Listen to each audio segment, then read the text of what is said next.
Vasily Kulik was born on January 17, 1956, becoming the second child in a family of Irkutsk intellectuals. His father was a professor, a doctor of biological sciences and a writer, and his mother, a teacher-psychologist by education, was a school director. When Vasily was born, his mother was already 40 years old. Doctors warned her repeatedly about the possible consequences of a late and problematic pregnancy. Doctors insisted on an abortion, convincing that the child was more likely to be born seriously ill, but Vasily's mother did not listen to them. The contractions started 2 months ahead of schedule. A very difficult birth lasted 3 days, and when the mother brought the newborn, she was horrified to see that the baby had a huge belly, no nails, and the ears were underdeveloped. Vasily spent the first month of his life in the hospital. He did not have sucking and swallowing reflexes, so the baby was put on IVs so that his weight reached at least 2 kilograms. Serious problems continued for 6 months after discharge. For example, the first bathing ended with a new stress for the parents. The baby's skin suddenly darkened from contact with water.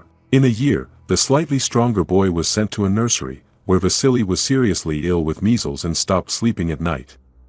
Exhausted parents unsuccessfully dragged their son to the doctors, but they just shrugged their hands. They say, "Wait, it will outgrow."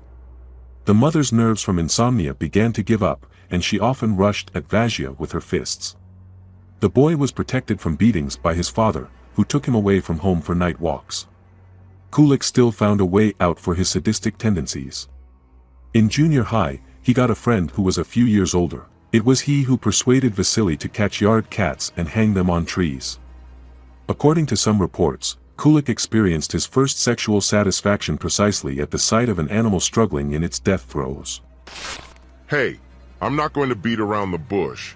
You have to subscribe to the channel and like it so you don't miss new videos. At the same time, he never offended his pets, a cat, a dog and turtles. The first school years of Kulik were overshadowed by constant conflicts with classmates who bullied a peer. Tired of the attacks, Vasily signed up for the boxing section, where he achieved considerable success. He received the first rank and took first place at regional competitions. Once during sparring, Kulik was knocked out, and he was hospitalized with a concussion. After that, the boy decided not to take any more risks and left the section.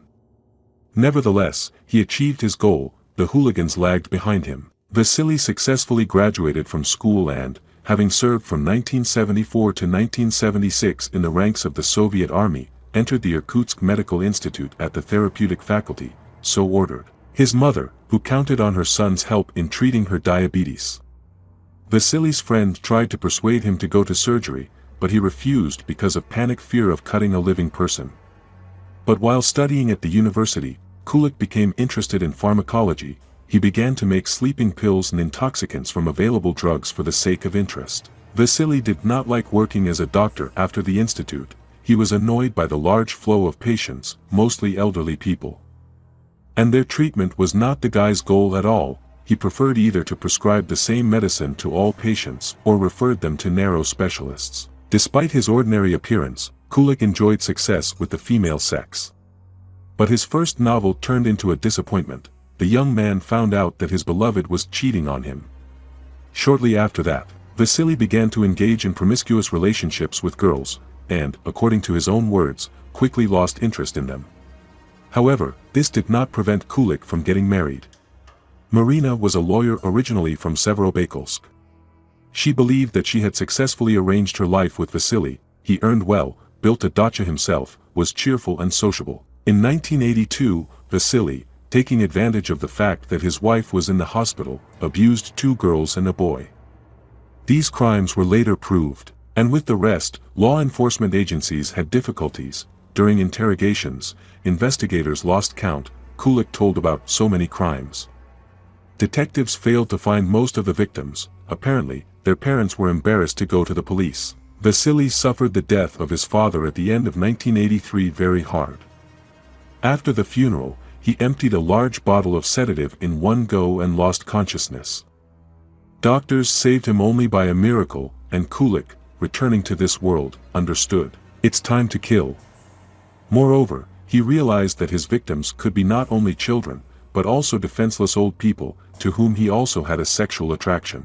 At the end of March 1984, Vasily met his former patient on the street, to whom he came by ambulance. A 72-year-old woman recognized the doctor and turned to him with health complaints. Remembering that the pensioner lives alone, Kulik offered to inspect her house. Under the guise of a blood pressure medication, he injected the victim with a double dose of a psychotropic cocktail of his own production, abused and strangled. The body of the deceased was found a few days later, but due to her age, her death was attributed to a heart attack. Having again escaped the attention of law enforcement agencies, Kulik continued to attack elderly women, those to whom he had previously gone on calls. The maniac wrote the surnames and initials of potential victims into a special notebook, which he called a field diary, and then crossed out those whom he killed. Kulik committed all the crimes according to the same scheme. He gave a stupefying injection and strangled. And law enforcement agencies have repeatedly recognized the deaths of elderly victims of a maniac as natural. The body of another woman was found in a filled bathtub, but it is unlikely that she climbed in there herself. The hot water was turned off in her house for a month. But the detectives did not delve into the details. And, even when one of Kulik's victims survived and came to the police with a statement, they simply did not believe her. The story of the attack was attributed to senile problems with the head. It is possible that the maniac would continue to remain above suspicion, killing pensioners, but then he switched back to children. In May 1984, Kulik was returning home after a date with his mistress and noticed a girl who was walking alone. The maniac quickly ingratiated himself into the confidence of the schoolgirl, and under the pretext of playing hide-and-seek, he took him to the basement of a 5-story building on Ryabikov Boulevard. He borrowed the keys to the room from a plumber friend in advance. When the girl realized that she was trapped, she began to struggle. But the maniac used force on her, abused and strangled her.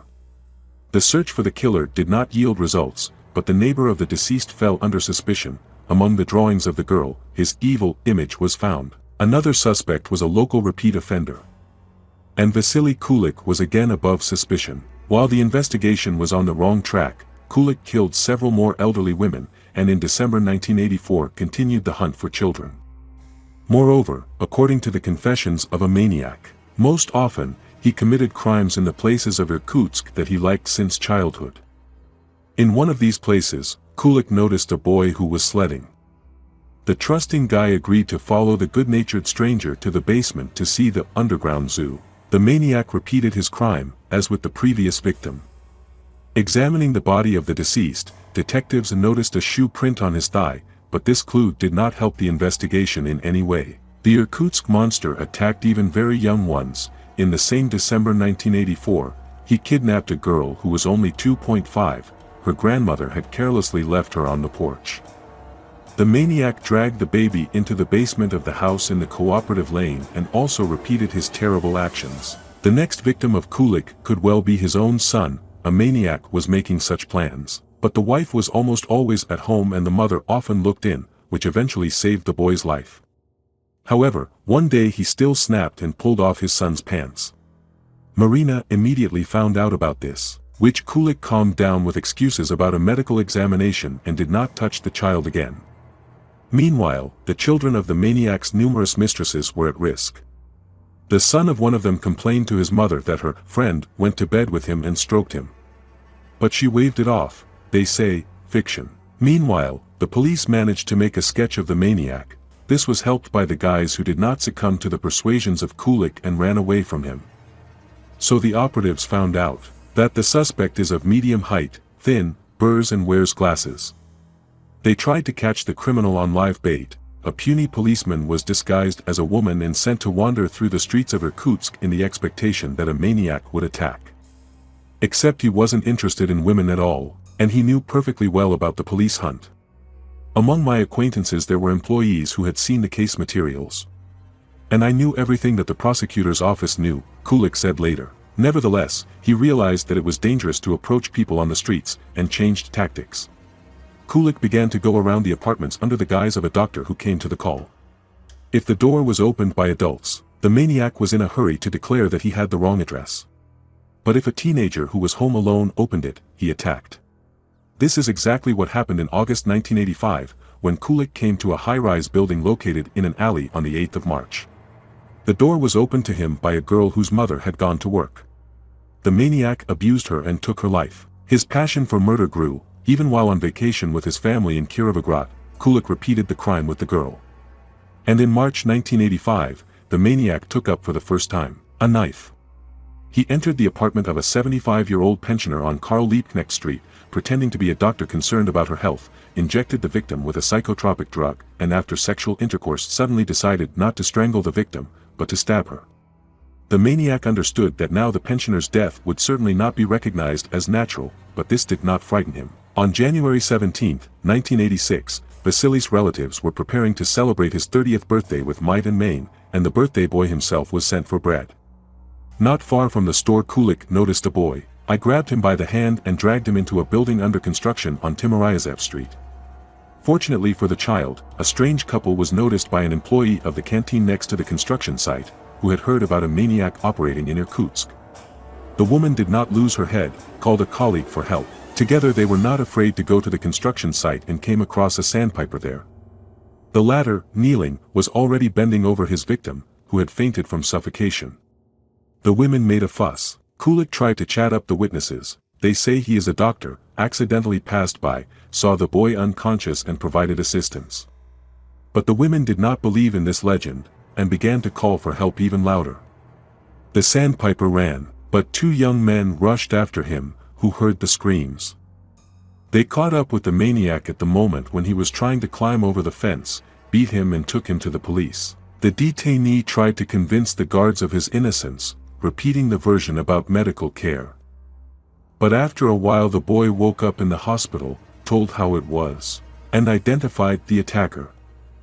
After that, Kulik began to talk about crimes, 30 forced intimacy and 13 murders. At the same time, the maniac did not feel any remorse, telling about the crimes with a constant grin and unmistakably indicated all the places where he dealt with the victims. It seemed that after that the maniac had no chance to get out. But here some investigators demonstrated blatant unprofessionalism. Kulik's interrogations were conducted superficially, and the examinations are organized with errors. Moreover, one of the most important evidence, the field diary of the maniac, managed to destroy his wife. Marina read the notes and burned the notebook, explaining to the detectives that no one else needed to read such things. As a result, a rather crude case went to court, which the defense of the Irkutsk monster did not fail to take advantage of. On the advice of a lawyer, Kulik said that he had made a reservation and was a victim of blackmail by gang members of a certain Lapwing. According to a story invented by a maniac, his father, who fought during the Great Patriotic War in Ukraine, he made a cache of captured supplies there, and Chibis and his bandits discovered a cache and used it when attacking cache collectors. Then the criminals somehow incredibly found Kulik's father and began to threaten him with a statement to the police. After all, his fingerprints remained.